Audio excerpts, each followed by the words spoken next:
Hi, my name's Mark, welcome to Gamers Web, and in this video I'm going to take a quick look through Majestic 13 from Snarling Badger Games. Looks like a really good game. I'm looking forward to playing this. Let's check it out.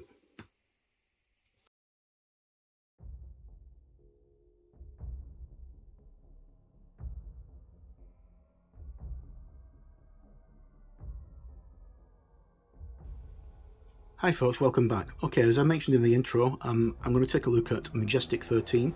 It's a brand new skirmish game from Snarling Badger Studios, and it's written by two really famous YouTube presenters, Vince Venturella, please forgive me Vincent if I've mispronounced your name there, and Adam Loper, commonly known as Uncle Adam. I'll leave links to both the channels below. And I got this as on print on demand from Wargames Vault. I ordered it on Friday. Today is Thursday. It's taken a week to come, more or less than a week, and I'm pretty blown away by the speed of Wargames Vault, so thanks very much to those guys. Alright, so let's crack on. So Majestic 13 is a us versus aliens game, to put it bluntly, like quickly. We'll have a look at the back and see what it says, and as soon as you see that, you know, you'll think, I want to believe.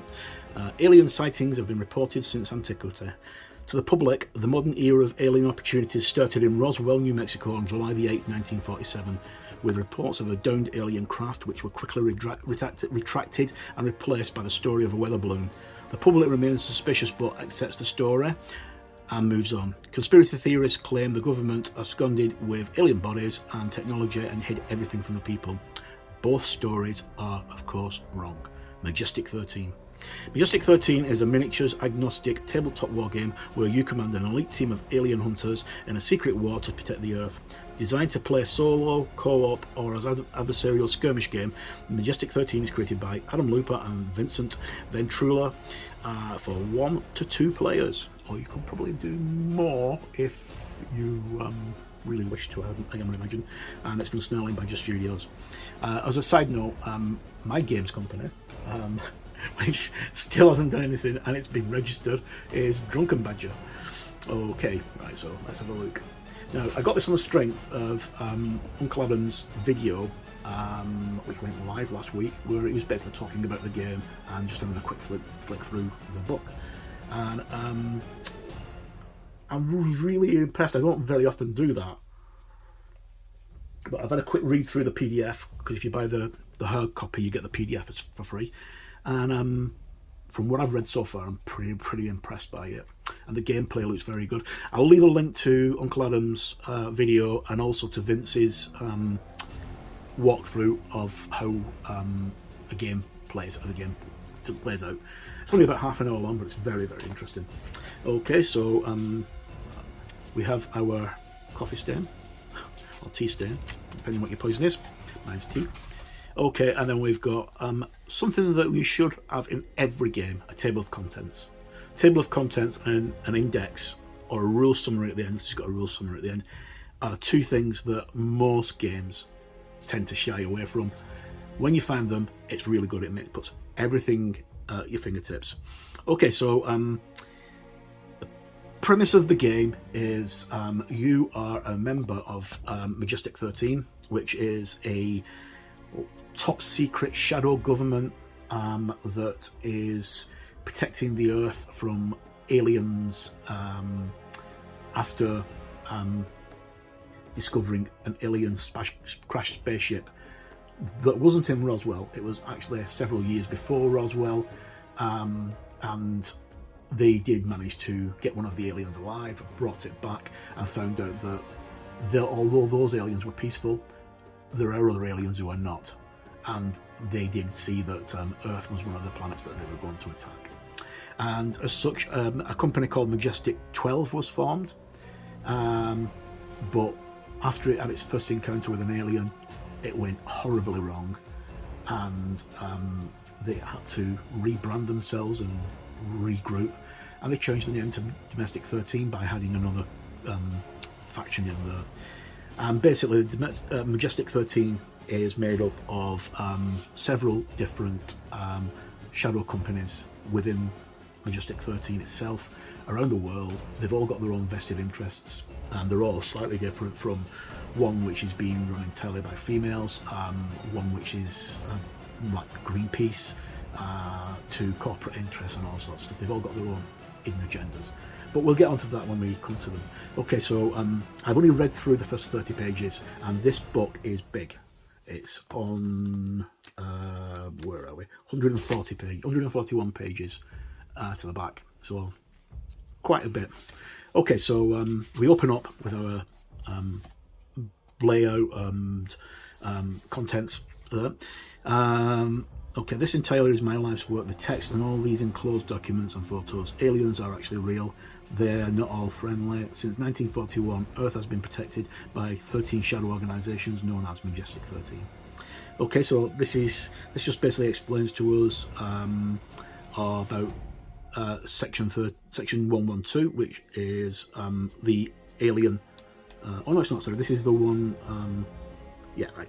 Okay, so this is about an abduction. In report of an abduction and what happens to that person. And then we go through soldiers are always in grey black fatigues, men in black, question mark. Right, so if you think of Men in Black and you think of X-Files, you're pretty much on the similar route to Majestic 13. There's a lot of background fluff here that goes way back to the Cape Girardi incident, which is something that predates Roswell by 6 years, 7 years. I think it's 6 years. And if you're doing a search for that on Cape Girardi in Missouri, you'll find that it's got a couple of unanswered questions.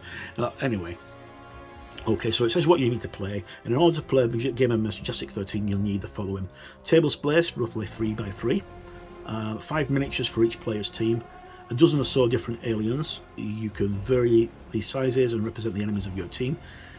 For more information on this, see page 110. 10 to 12 pieces of varying terrain, urban, wilderness, etc. Tape measure or measuring device, a few 20-sided dice, D20s, a few 6-sided dice, D6s, and a completed team roster. A blank roster can be found at www.snarlingbadger.com. And then we've got a glossary of terms and base sizes. There's a lot of box outs here that give you tips and hints on how to do certain things in the game, how to play the game, that kind of thing. Okay, so this is basically saying what base sizes we've got. We've got 25 to 40 mil, they're the best. Creatures can be on bigger bases, but because this is a miniatures agnostic game, you're not stuck to any particular brand of miniature manufacturer. You can go out and use whatever you've got. So if you want to use the toys from Toy Story, the Buzz Lightyear movie, you could use those as the bad guys, like the big Zergs and Zerglings and stuff like that, quite easily. Then we've got glossary of terms, which gives you all the things that are actually present in the book. More pictures of flying saucers. Force, with the Force logo. Okay, right, where to begin? What is Force? Well, to begin, the actual name isn't Force, but it's a designation given to alien invaders by the forces of Majestic 13. The monsters of Force are largely unknown outside of their disposition to conquer Earth. Most of what is known about Force has come from the information provided by naturalized, the naturalized, which is like aliens that live on Earth, whose own world was lost to the Force before they fled to Earth. What is known is that the alien creatures themselves are not Force, but merely particularly interesting or dangerous species that have collected from the myriad worlds they have conquered and like to use them to test the weak and weaken the defences of their targets. And there's a Force logo, which looks very much like Arabesque from Star Wars, but slightly different. I like that. Then we've got all our various stats and stuff, and then an example of play which goes on over the next few pages and tells us how we play. Okay, so your teams consist of 5 members, and because this game is designed to be played like XCOM, I think XCOM meets Men in Black meets the X-Files is probably a really apt description of the game. Majestic 13 teams are 5 members. Painting them is going to be dead easy because they're always in black and grey fatigues. They don't tend to wear bright colourful outfits or uniforms.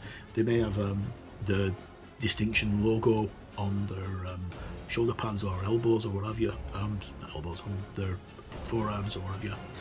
But I doubt they would have that because they're a secret organisation. And they come in squads of 5. They want to keep the question here is why 5 team members? The short answer, because it lets us balance the game and challenges the way you'll encounter in a controlled way. We wanted to allow a greater deal of variance in the stats, the equipment and the capabilities of the individual teams, but we found if we also vary the team size, encounters will become very swingy and hard to prevent negative play experiences on both sides. It's too easy or it's too challenging. The other advantage is that for a fact that you will have 5 team members on your team and create cool and interesting models accordingly to suit their capabilities and personalities. Okay, so we'll jump straight ahead. Each team member has a set number of stats, right, that they're used for playing the game, and these stats are acuity, combat, and then dexterity, fortitude, psionics, and defense. Now, most notably, each character starts with, each model starts with the stats at, I think it's 5, and then you add points out of the pool to increase them. So no 2 teams are going to be the same. The only difference being psionics, which all starts at 0. Okay, so acuity is the stat that represents the team members' awareness and reactions to threats and dangers around them. This stat controls your team members' ability to perceive hidden enemies, monsters and aliens, as well as the team members' initiative. So acuity of 14 plus, the team member does not suffer a critical hit on 19 or 20 by surprise attack. 20 plus, when this team member attacks, if they act before all of their enemies in the first turn, any attacks they make during that activation count as a surprise attack. Surprise attacks are quite good. And acuity of 25 plus, this team member may make a single roll to spot a hidden enemy once during their activation without making an attack or using an action. This is in addition to the ability to attempt to spot an enemy as part of making an attack. Okay, then they've got the combat scat. I'll not read through all the pluses on them because I'll be here all day. Dexterity, combat is used for, well, what you expect. Combat. Dexterity is the physical agility. Then you've got fortitude, which is the amount of damage that a character can take in before they're actually classed as down and out, and also it generates the hit points. Psionics. No member of your crew is essentially psionic, except for Psyops, which is one of the Majestic 13 groups. Team members that have this stat are considered psionic and use psionic abilities. Okay, and then finally defense. That's what you roll to defend yourself against attacks. Okay, so stat checks. You need to do a stat check on a D20. So for instance, if you have your commander has got a let's say he's got his combat at 13, and you need to hit an alien creature that's got the defense at 30. So to actually hit that creature, you're going to need to roll 17 on a D20, because you need to actually get the 17 plus your 13 together on a D20. So that's one example. I've probably got the maths wrong there, but that's the way it works. Your target number is simply the total that you must be achieved by the roll of a D20 plus the stat plus any relevant modifiers. There is an exception to this, and the exception is when you're rolling to hit something in cover. If you're rolling to hit something in cover, this has got a really, really cool way of resolving that, but I'll get into that in a moment. Okay, so we've got D20s, designer notes on critical successes and failures. A roll of 1 is a failure, a roll of 20, an actual 20, is always a success. Then we've got different kinds of missions. We've got secondary objectives, we've got geography, terrain, enemy, bureaucracy. Bureaucracy is basically you roll for bureaucracy at the start of the mission because your team might have been given contradictory information or what have you. And then you've got FUBAR, which is when something goes completely wrong, and aid, so you're not on your own, you can call for aid from your parent organisation. And then you've got the elements of a turn. So each mission is capped at 5 turns, or some may go less because you might achieve your objective, others may not. So during the turn, each player may activate each of their team members once and only once. No team may be activated more than once unless a specific rule allows them to do so. Team members are elected according to their acuity star. The enemy or enemies will also activate, usually multiple times. So if you've got 5 guys going up against one monster, it might seem a little one-sided because the monster only goes once. Well, the monster doesn't actually only go once. The monster will go several times during the course of the turn. I think it's normally 3 times is the maximum that the monsters can go, but they activate and they can do lots of damage in those 3 times because some of them have got hundreds of hit points.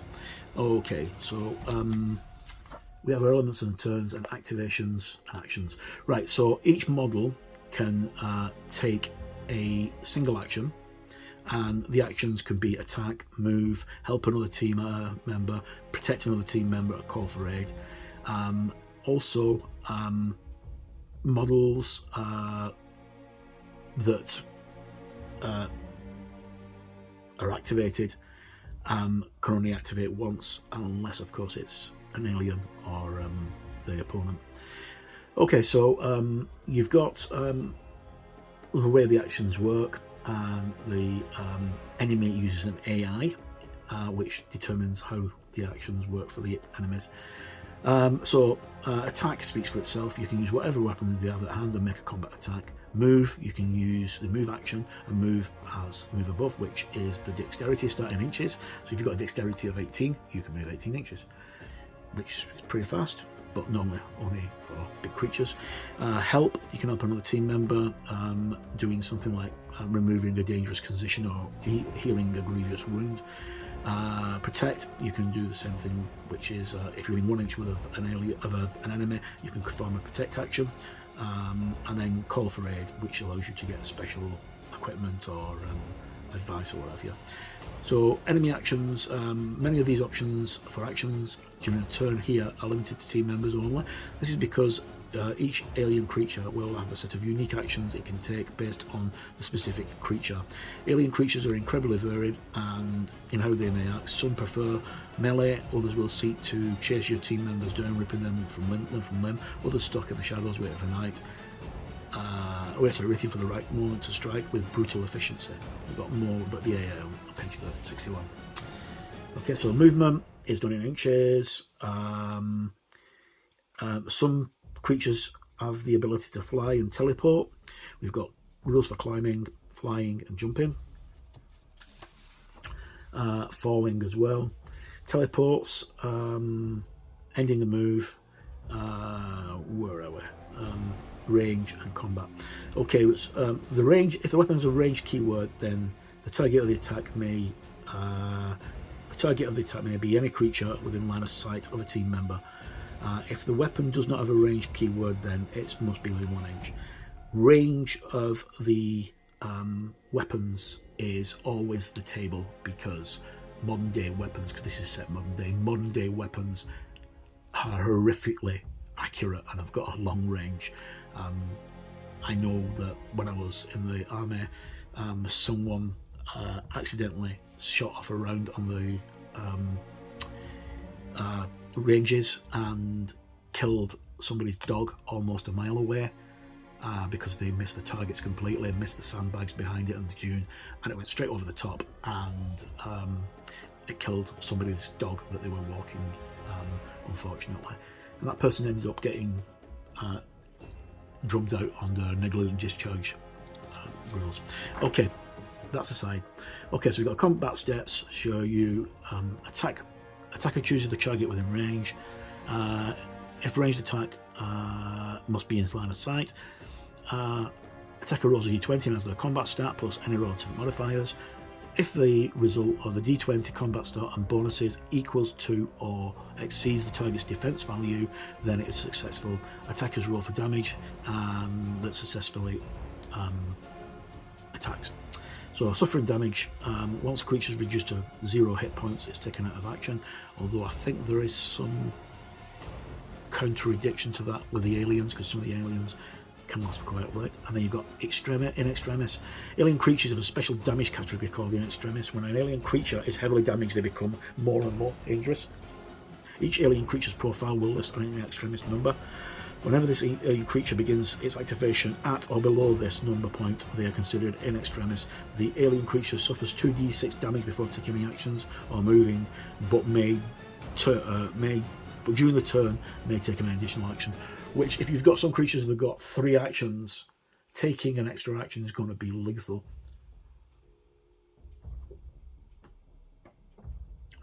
Critical hits and failures, and then conditions that are put on, such as being wounded or what have you. There's a full list of conditions later on. Removing conditions, so you condition unless you've got stunned, poisoned, restrained or blinded. And you have to make checks on those, so you've got fortitude checks for stunned, poisoned, and restrained is a dexterity check, and blinded is a dexterity check. If not, if you fail your checks, you suffer from that condition. So they can kind of hinder you. I'm going to take a break briefly because I need to go and pick my son up, so I'll come back to the review in a little while. But cover, this is one thing that I really want to talk about on page 27. So just using these as an example, I've got a Obi-Wan Kenobi, and I'm going to use this trooper here and Obi-Wan Kenobi as my example, because the first 2 miniatures that Simon I'm painting up for Shatterpoint. Okay, so Obi-Wan Kenobi wants to shoot at this alien creature. He rolls his it's straight in the open. He doesn't get any bonuses because it's just straight in the open. He rolls his d20 and adds his combat skill. His combat skill, let's say, is 10, and he rolls a d20 and gets 18. This alien creature has got a defense of 23. It's failed, so he needs to roll 15 or more, 23, 30, 13 or more to actually hit. But let's say failed. Okay, if this creature is we'll say it's only got a strength or a defense of 8, and he wants to roll to hit it, he roll a d10. He should normally hit it because he's got a combat skill of 10, but you still always roll a d20, because if you roll the d20 and get a 1, it's a failure. So he goes to shoot at it, but it's in cover. Now, instead of rolling 1 d20, he'd have to roll 2 d20s and take the lowest number. And this is this is the thing that made me want to get this game. That is a really cool way to work out cover, because some games just say, oh, it's +1 or it's -1, what have you. But rolling 2 d20 is, I don't know why nobody's thought of rolling 2 dice for cover before. It's absolutely brilliant. So you take the lowest number, which means that it's harder for you to hit, but you can still hit. You still got the chance. Right, so I'm going to pause for a moment. I'll be back very shortly, and I'll continue the review. Okay, sorry about the break. My son needed picking up from school, and I was so engrossed in the book that I totally forgot what time it was. Right, okay, so just briefly talked about cover. Very, very unique, as far as I'm concerned, system for dealing with cover. I've never, in the 54 years I've been role gaming, come across anything like that. And I think they may do it in one of their other games, but I'm really blown away by it. Designer notes: I hate cover. Can you understand that? I certainly can. Okay, so you've got other things here such as hidden and surprise. Surprise attacks in this game are quite good because they score criticals on a 19 instead of on an actual 20. That's before it's modified, obviously. Alright, so get on to the next part of the book. Eyes only. 24th of June 1974, a civilian pilot flying over the brilliant. I love all these little box outs like this, they're fantastic.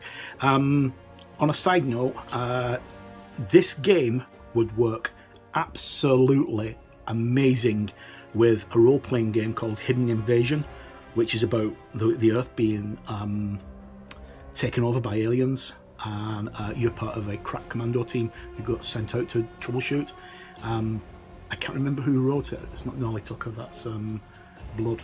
I'll find it and I'll leave the link in the details below if I can. If you can find Hidden Invasion, pick it up. It's a fantastic role-playing game. Okay, so on to creating our team now, right? So you choose a single member of your team to be a commander. You assign stats to each team member. Choose a faction from the Majestic 13 and apply the bonuses for that faction. Choose advantages, which makes something unique to your team and its capabilities and training. Choose your equipment and choose your starting base and apply bonuses. So your team members consist of 5 members. During creation, you nominate one of these team members to be a commander, as we just mentioned. When rolling the stats for your commander, you may re-roll the 2d6 bonus for each stat twice and apply the higher result. That's just quite cool. So all team members begin with the same basic stats. They all start off with Acuity, Dexterity, Acuity Combat, Dexterity and Fortitude at 5 and Psionics at 0. So if you want to put somebody into Psionics, you've got to use 2d6 for that if you want to do it. But everybody starts off with Psionics at 0. And you need to have the Psionics advantage, or you're a member of P-Site Ops, which is one of the factions of Majestic 13. Okay, so example, a player is creating their first crew, so they begin with the first crew member and start with Acuity. They roll 2d6 and get a 7, giving them Acuity of 12. 2d6, 7, plus 5, 12. And then they roll 2d6 for combat and get a 3, gives them 8, and so on and so on and so on. So the maximum you could end up with a stat would be 17, and the minimum you could end up with a stat would be 9. No, it wouldn't. 7 would be the minimum you could end up with a stat. Because you roll 2d6, so the minimum roll you could get is 2, plus 5 is 7, and the maximum is 12, plus 5 is 17. Okay, so my math is really terrible, but I think I got it there. So you get bonuses from your factions as well, and you have those to your cats. And then here we have our factions. So we've got Oh Dear, which is the Office of Department of Extraterrestrial and Alien Research. And they get Wilderness Expertise and Bureaucratic Experience as the traits. I think you can only choose one trait. I'm not read on that yet, but Sight Hops, which is the psionic one. Yeah, psionic training, one member of your team is a psionic. So they start off with a psionic stat of 5 and you roll 2d6 and add to it as normal. They get psionic gear as well. You've got the Agricultural League. Popular culture has known long that the alien creatures attack target agricultural sites above other locations. So you're talking about cattle mutilations, missing farm animals, crop circles. There you go. And the bonuses are farm raised and monstrous experience. So whenever a member of Agricultural League is thought to make a fortitude check to avoid or clear a condition, they may re-roll twice and select the highest result. Industrial Arms, Sanctum, Holy Ground Base, which is hidden in a place of worship. This could be a temple or ultra-modern synagogue in the middle of a centre of an urban area. And they get Stoic Knowledge and Zeal. The Industrial Arms get We Make Guns and Upgrades. Sanctum get Religious Seal and a place of worship. And we've got Silicon Syndicate, Advanced Gear and Abundance of Tech. Naturalised. In Cape Gradu, a single alien was recovered from the crash in 1941, and he would be far from the last to ally itself with the forces of Earth. Thanks to the brave individual and more of his kind, we were located and welcomed into Majestic 13. The Greys have their own world obliterated by Force, and were by the aliens of the Force. And we're keen to stop them from doing this to the same to the Earth. In 80 years since they've been, the Greys have come to call Earth home, and though they must keep their existence a secret from the majority of humanity, they have found a real place to hang out, often with large hats on our tiny blue, or hang their hats on our tiny blue dot. Okay, so they get increased capabilities, advanced retech and psionic weakness because they're quite weak to psionics, which is a bit strange because most of the times in pop modern cultural references, greys tend to be psionic, they tend to be telepathic. But anyway, so yeah, are the greys actually psionic in the stories? Often greys, tales of grey aliens involve them paralysing victims using their mind or using powerful telekinesis. This is, like most of the public knowledge of aliens, a horrible mistake. Horribly been mistaken. Because of it's the greys, who are often hunted by the Force, a highly developed psionic race, the public has conflicted the two. Maybe the lack of any psionic capabilities that doomed the greys when their own world was invaded. Okay, next one we've got the Women's Defence Force. Women were originally allowed in Majestic 13, but they've now got their own group. They've got easier infiltration and ready for anything, or everything. Then we've got the Roughnecks, the miners, drillers, sailors and other industrial workers. Adaptability, sharp and tough and bureaucratic bias. So when they roll for bureaucracy, Roughnecks suffer a -1 penalty to all these 6 rolls because they don't really fit in with the thing. Section 6, which is a professional spy organisation. They've got forewarned and simplified bureaucracy, so they are the opposite of the Roughnecks. They get bonuses with bureaucracy rolls. And then you got the Hippocratic Mercy, which are medics. They get medical professionals and post-mission care. And then we've got the last one, which is the 1%. These are the ultra-wealthy people among them. Oh, sorry, there's two last ones. There's the ultra-wealthy and the dispersed. The ultra-wealthy have extreme wealth and money solves all problems, and the dispersed have destructive tactics, sneaky advantage, and outsiders because nobody likes them because they're dispersed. Okay, so you choose which of your factions you want to go, and then you apply the bonuses from the faction to your team. As well as that, you get each team you generate from Majestic 13 has to select one advantage from the list below. So you've got advanced combat training, armoured team, chemically enhanced, connected, it's quite a lot, environmental specialist, extra gear, high alert team, psionic talent, which is another way to play as psionics if you are not part of PsyOps, rapid response team, ready to respond, reinforced dermal layering, roughest and toughest, tactical command team, vertical response team, veteran commander, weapons specialist, well armed, and then we've got our psionic list here. So these are a list of our psionic abilities. So you've got psionic buffer, psionic thrust, psionic sight, psionic healing, psionic hold, psionic spike, psionic lift, psionic invisibility, psionic speed. So quite a few there. The Scion or the team member of their choice can increase their dexterity or defense by 2. And then they start in gear and equipment. And you've got special gears as well, like implanted. So if it's implanted, they need to have a physical implant to actually use the weapon.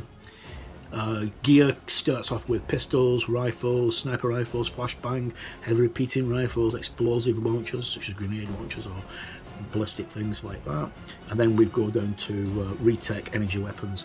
If it says RE tech with the RE in capitals, it means that it's been re-engineered from Force weaponry. Okay, then we've got our gear list and armour. So we've got combat shield, advanced body armour, power armour, ablative shielding, mental jammer to stop psionics getting at you, jump systems which makes you can fly, environmental camo modifiers. Then we've got medical supplies, so medical kit, antitoxin, shot pads, stimulant shot, retech regenerator, helps you regenerate damage, medical drone, muscle reinforcement, enhanced reflexes, weapon stabilization systems. Then we've got detection, scanner, proximity detector, target assistant, sighting HUD, artificial vision enhancement system or AVES, and threat detection HUD. Then you choose your starting base. So you've got lots of different kinds of bases to start off with and how you can expand your base. This is the comparison with the game to XCOM, which is probably still one of my favourite games of all time. I absolutely love XCOM. Okay, right, so that's all about your base and stuff. More or less all the rules that we need we've already been given in the previous pages, because we've been told how to hit, we've been told how to save, we've been told how to do damage and stuff like that. And then we've got the different types of games here. So we have got cooperation games. So you generate one alien creature per team. Only one foobar roll is made per turn, regardless of the number of teams playing. Each team may call for aid, and each team may successfully call for aid no more than once during an individual game, so you get to call for aid twice. Skirmish games, you just pick against a friend's team, or you might want to go up against aliens. Then you've got the enemy AI. Enemies act according to a preset sequence depending on their type. You follow the steps in the sequence below, and that's how they work. So you've got enemy actions, enemy activations, and we'll get on to how it works. So basically, we'll go from here. If an alien monstrosity activates and there are 2 enemies within 12 inches, this ability can only be used when there are 2 or more enemies within 12 inches. It will use this ability instead of a basic attack. Okay, so we'll get into that when we get up to it, because I've not read that far yet. Then monstrosity, which is like the big creatures. You got ravengers, which is so a monstrosity when it activates first, its acuity. Monstrosity activates again on its acuity at -10, and then it activates again when it suffers a critical hit. So it can activate up to 3 times in a round. And then your Ravager activates according to its acuity, and then activates again on its -10 acuity. And if an enemy range attack misses, it activates again. That's quite cool. It can never activate more than 3 times in any turn. That would make it really dangerous to take out if it did. Then our next thing is Stalkers. Stalker first activates according to its acuity. Stalker activates again at its acuity at -10, and a Stalker activates again if it's hidden. If he is in and an enemy successfully reels the Stalker from hidden. So again, it can't activate more than 3 times. Mission determination, so how we set up the terrain, what your mission entitles. So we've got things like wilderness, urban, and the difficulties you might find in them. Like, this also tells you what kind of terrain we need to put on. So 1 large structure and 1 small structure, 1 large woods or rock formation, 1 small pool or clump of foliage. Quite cool. All very simple. Then we've got the enemy. So this is how we generate an enemy. You roll a d20, and then according to which chart you've rolled, you roll a d6. So if, say, we roll 7, we look around here, and 7 is a roll of 5 to 8. Then we roll a d6 and we roll a 4. So we get a Zelak, which is on page 121. Then there's all these different creatures here. The only one I've actually seen is the Tarsketh. I've seen that in battle, but there's a lot of them. Right. And then we've got rules for army bureaucracy. So this is rolled at the beginning of the play. You roll on the table below and determine if any issues have arisen. So on a 17 to 24 on 2d20, there's no issues. On a roll of 2, the mission's a trap. On a roll of 40, it's an ambush by force. And then you've got all other things here which tell you what they are. So like rough landing, all team members suffer 1d6 damage before the mission begins. Okay, so that's basically how bureaucracy affects the game. And you've got secondary objectives, so such as terrain reporting, gear collection, medical recovery, alien tech recovery, beacon drops, and tissue collection. So tissue collection is the one that I've seen in action, which Vincent did. So basically, if you don't actually need to collect it from the creature, you can collect it from a piece of terrain that the creature's been occupied or is previously occupied, and it costs you an action point to do that, I think. I'm not sure without actually trying it. Okay, okay. Then set up, how the team set up the troops. Fubar, fouled up beyond all recognition. Yeah, that's not really what it's meant to be, but at the start of every turn, roll a d6 and add the current turn number, i.e. if it's turn 1, you have +1, if it's turn 2, you have +2, and so on. If the total is 6 or more, roll on the table below to see if something's gone wrong. And then we've got like civilians, terrain collapse, time-space distortion, alien creatures, sudden storm, errant drone strikes, and long-range support. So these are all the different things that can go wrong. So civilians have become aware of your mission. There is no impact, immediate impact. As soon as they see the fight and quickly leave, your team, however, has not maintained its secrecy of Majestic 13 and loses it on bonuses. And then we've got the calling for aid, so you can call for a drone strike, medical drop, robotic backup, or evac. And how the mission ends. All missions last 5 turns. All models activate if possible during each turn. At the end of the 5th turn, or any time before that, if your team has been defeated all enemy models, the mission ends and your team achieves a victory. At any point all your members are out of action, the mission ends and has failed. Neither outcome has occurred. By the end of the 5th turn, your team must evacuate due to increased risk of collateral damage, civilian awareness, etc. The mission is considered a failure. And here we have a typical soldier. Speaking of which, Sonic Sledgehammer have just done a video for painting up your team for Majestic 13, which I will put a link to in the description below. Sonic Sledgehammer is brilliant. It's one of my favourite YouTube channels, and the guy's actually amazing at painting, and I love his criteria, the way he works things. Okay, so we've got enemies in special missions. Your team rating of 3 is ambush, and then it goes up, I think, with your team rating. So that's a simple map. So this is a sample thing here. So we've got 4 strike team members, what they're armed with, what weapons they've got, like a plasma rifle, plasma grenade, concussion, implosion. Then we've got team 6, urban assault. I think these are just the scenarios. The base attack, yeah, these are our scenarios.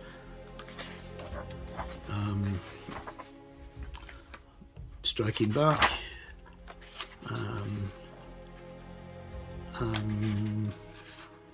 Lots of teams striking there.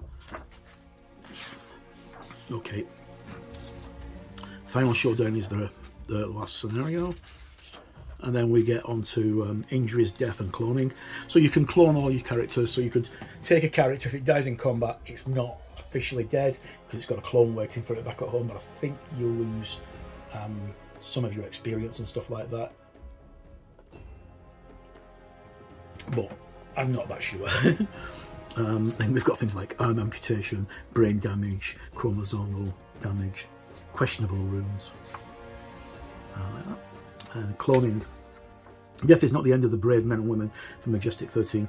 Though human cloning was outlawed as an avenue of research decades ago, it is rigorously pursued within Majestic 13. The loss of valuable agents was unacceptable, especially when they could be turned or infected during a successful mission. As a result, all team members have their DNA sequenced and copies of their brains scanned for future downloading. If a crew member is killed during injury and death post-game process, you may roll on the table below. Roll once for each team member. If a clone is restored, you successfully on a roll of 2. And unspent experience is lost. Right. So you've got failure, weaken, success, something's off, and awakening. Awakening, your clone is fully restored. Each team member is restored to your roster and increases all stats by 2. In addition, the team member is psionic. They increase their psionic ability by 1d6 and select 1 additional psionic power. Right, quite cool. So when you play games like XCOM, you try your best to keep your team alive because you can name your characters and you kind of really become attached to them. And quite often you save the game repeatedly so you don't want to lose somebody. Also, you get more bonuses as well. So we've got winning and losing, advancement for your characters, the rewards and stuff like that for your teams, how bureaucracy affects your characters. So we're getting very close to XCOM again. And then we've got the monstrosities. So we've got Quite a lot of these actually. There's Avenkian Shrieking Shock Trooper. It got 2 phases. It's a monstrous type monstrosity. It's got a 40 to 60mm base, so it's a big thing. It's got 128 points. When it's in extremis, it's at plus 30. It's got defense of 24, acuity of 21, combat of 23, dex of 25, fortitude of 18, and a psi of 0. And then we've got all its special things here, like silent disruption, so it stops psychos, ripping claws. It's ripping claws. If this attack hits, the target must succeed a dexterity check of 20, 24, or be restrained. Then, you know, like 130, 175 hits for the phase 2. That's a lot of damage that it's going to take. Raketh Winged Hunter, that's got 120, 180. The Gel Brute has got 200 hit points, including an extremis at 50. Alginian Honor is 135, 180, and it's got lots and lots of bonuses. You know, all these keep on going. There's loads and loads of them, and I suppose it's quite easy for you to actually make your own up as well. Okay, so we're getting towards the end of the book now. We're on page 119. Loads more keep on coming on. We've got some of them that are psionics, some of them like Icos Bitter. They are flying. The phase 1 is on a 40 to 60mm base. In fact, most of these are on a 40 to 60mm base, I think. Yep, they all seem to be so far. Potent Acid, which you can spit. Yep. Nevite Warrior, Pulsar.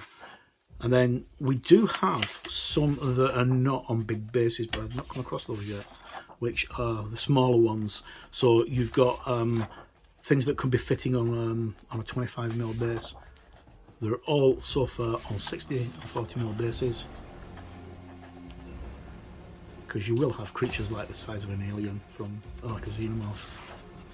Oh, maybe not. Then we've got the Rust Summary, which tells you how to do everything, which is brilliant. So movement, stat checks, critical success and failure, actions and activations, follows each one, combat steps, and then finally we're at the end of the book. Okay, so that's my quick look through Majestic 13. I'm very pleased with this. I think it's one of the most innovative books that I've seen in a long time, which is the voice. I took the plunge to actually buy a printed copy because I don't normally do that. I just normally go with PDFs on my iPad. But really looking forward to jumping into this. As I suggested, there's the videos from Vince and from Uncle Adam, and also from Sonic Sledgehammer. I'm afraid I don't know his first name, so I can't give him a call out. I think his name's Toby, I think, I'm not sure. But the videos are well worth watching and subscribing to. So I'll leave links down below here where you can check those out. I'm going to be doing my own painting tutorial using the Stargraved boxes from my brain's gone. Nick Eyres miniature company, Firestorm Games, is it? I can't remember, but I'll leave a link to Nick's company down below, because there's a lot of miniatures they have that would suit perfectly with Majestic 13. And then there's a few other companies that you could get miniatures to suit for your guys, for your crew, quite easily. In fact, because the game's a miniature agnostic, you can use anything you want to. So that's the end of my quick look through Majestic 13. Thank you for bearing with me, because I've just finished physically looking through the book myself for the first time. No matter where you are in the world, please stay safe, look after yourself. Thank you for tuning in, and remember, watch the skies.